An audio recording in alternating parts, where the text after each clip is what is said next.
Nagsimula na po ang Land Transportation Franchising and Regulatory Board na muli daw pong suriin ang mga nakabimbing petisyon para daw ho sa pagtataas ng minimum fare ng mga jeepney. At ayon sa LTFRB, muli pong kakalkulahin ang posible pong fare adjustment habang isinasaalang-alang daw ang mga petisyon ng mga transport organizations at ang pagtaas ng presyo ng langis sa pandaigdigang pamilihan. Sabi pa po ng ahensya na kanilang pag-aaralan din ang epekto po at posibleng fare hike sa mga pasahero, presyo ng bilihin at pangkalahatang inflation. Habang wala pang panghuling desisyon, magpapatuloy po raw ang pamahalaan sa pagbibigay po ng fuel discount at muling pinag-aaralan ang pagpapalawak daw ng saklaw at halaga nito para po sa mga PUV operators at drivers. Muling humina po ang halaga ng piso matapos magsara sa record low na 61 pesos at 75 centavos. Uy, naku po, konti na lang. Kontra po yan sa $1 dahil sa pagtaas nga ng presyo ng langis sa pandaigdigang merkado.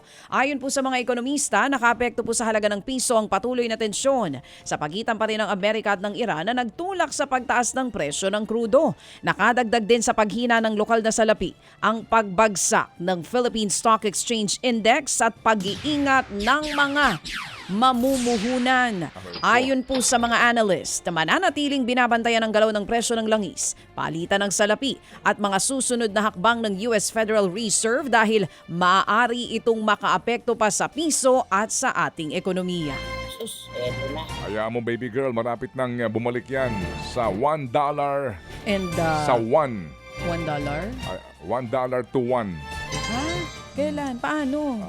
1 kilo. Ano? 1 kilo ng piso. $1. Nagulat ako. O parang malabo yun. Pero partner, wag naman sana umabot ng 62. Umabot po naman sa 2.4 billion pesos ang bentahan po ng 20 pesos. Per kilo pong bigas program ang pamahalaan. Mula po nang inilunsad ito noong pong Mayo ng nakaraang taon ayon pa rin po sa Agriculture Department.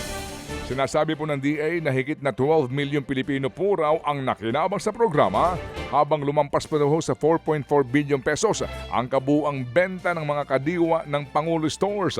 Layunin po ng programa na makapagbigay ng mas murang bigas sa mga senior citizens, mga persons with disabilities, mga solo parents, minimum wage earners, mga magbubukid, mangingisda at ilang pang kwalipikadong benepisyaryo. Ayon pa rin po sa DA, nakakatulong daw ang kadiwa program na mapababa daw ang presyo ng bigas para sa mga mamimili habang nagbibigyan po na mas maayos sa pamilihan ang mga lokal na magsasaka. Wala pa namang nakikitang pangangailangan ng Department of Agriculture na magpataw po ng price cap sa mga agricultural products. Sa kabila po yan ang pagtaas ng presyo ng langis. Ayon kay Agriculture Secretary Francisco Chu Laurel Jr., patuloy pong binabantayan ng ahensya ang posibleng epekto ng tensyon sa Middle East sa presyo ng pataba, transportasyon at mga bilihin.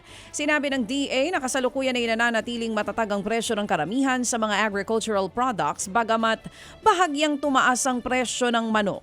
Nananatili po ang price cap sa bigas habang patuloy na nagsasagawa ng hakbang ang pamahalaan upang mapanatiling abot kaya ang presyo ng pagkain. Hindi pong presyo ng pataba habang sila ay nananaba. Samantala po naman, maaari daw hong makatipid ang pamahalaan ng hanggang 40 billion pesos bawat taon sa pamagitan po ng pagsasama at pagpasimple ng mga digital system ng mga ahensya ng pamahalaan. Ayon po yan sa Department of Information and Communications Technology. Sinabi po ng DICT na marami pa rin po mga makakapareho at paulit-ulit na ICT projects sa iba't ibang government agencies na nagdudulot po naman daw na hindi kinakailangan ng gastusin. Layunin po ng E-Governance Act na pag-isahin na lamang ang mga digital system ng mga government agencies upang mapabilis ang serbisyo at mapababa ang gastusin ng gobyerno. Balak ho ng DICT na gamitin daw ang bahagi po ng matitipid na pondo upang suportahan ang mga lokal na mga tech startups sa pagbubuo ng mga solusyong pang-digital para po sa kabuuan ng pamahalaan. Hinikaya ng Foreign Business Chambers ang pamahalaan na bigyang prioridad ang 12 o 12 panukala upang mapalakas po ang pamumuhunan at tiwala ng mga negosyo sa bansa. Kabilang sa mga inihaing panukala ang pagpapababa sa singil sa kuryente, pagpapalakas pagpapalakas ng transparency sa gobyerno, pagpapabilis ng mga proseso sa pamamagitan ng National Single Window System.